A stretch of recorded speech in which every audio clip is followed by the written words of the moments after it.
വയനാട് ദുരന്തത്തിന്റെ നടുക്കുന്ന ഓർമ്മകൾക്കിടയിൽ മുണ്ടക്കൈക്കാർ നൽകിയ സ്നേഹസമ്മാനം നിധി പോലെ സൂക്ഷിക്കുകയാണ് ഇടുക്കി വണ്ടിപ്പെരിയാറിലെ സ്വകാര്യ എസ്റ്റേറ്റ് ജീവനക്കാരനായ ജാഫർ അലി.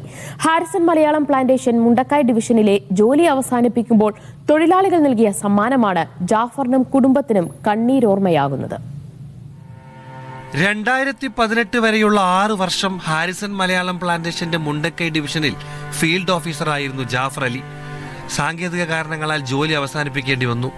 സ്വന്തം നാടായ തൃശൂരിലേക്ക് മടങ്ങുമ്പോൾ തൊഴിലാളികൾ അവരുടെ പ്രിയപ്പെട്ട സാറിന് ഒരു സമ്മാനം നൽകി. മുണ്ടക്കൈ എന്ന് സ്നേഹത്തിൽ ചാലിച്ചെഴുതിയൊരു പൊന്മോതിരം.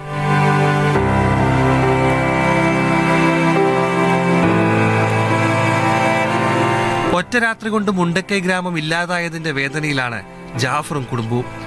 ഒരു ഗ്രാമം ഒന്നാകെ ഇല്ലാതായെന്ന യാഥാർത്ഥ്യത്തോട് ഇതുവരെ പൊരുത്തപ്പെടാൻ ഇവർക്കായിട്ടില്ല. ജോലി സ്ഥലത്ത് 6 വർഷം എന്ന് പറഞ്ഞു കഴിഞ്ഞാൽ എനിക്ക് വളരെയധികം ഓർക്കാൻ പറ്റുന്ന ഒരു നിമിഷങ്ങളുള്ള ഒരു സ്ഥലമായിരുന്നത്. ഞാൻ അവിടുന്ന് പോരുന്ന സമയങ്ങളിൽ എനിക്ക് അവിടുത്തെ തൊഴിലാളികൾ എല്ലാവരും ചേർന്ന് ഒരു സ്നേഹോപഹാരം നൽകി. അതിൽ ഒരു അരപ്പവണോളം വരുന്ന ഒരു മോതിരാണ് അവർ എനിക്ക് കൊടുത്തത്. ആ മോതിരത്തിനകത്ത് അവർ മുണ്ടക്കൈ ആലേഖനം ചെയ്തിട്ടുണ്ടായിരുന്നു. അത് ഇന്നും ഞാൻ എൻ്റെ അവരെ ഓർമ്മയ്ക്കായിട്ട് സൂക്ഷിക്കുകയാണ്. മുണ്ടക്കൈ നിവാസികളുടെ സ്നേഹ സമ്മാനം ജാഫറിന്റെ ഭാര്യ ഉമൈബ നിധി പോലെ സൂക്ഷിച്ചു വെച്ചിട്ടുണ്ട്. മീഡിയ 1 ഇടുക്കി.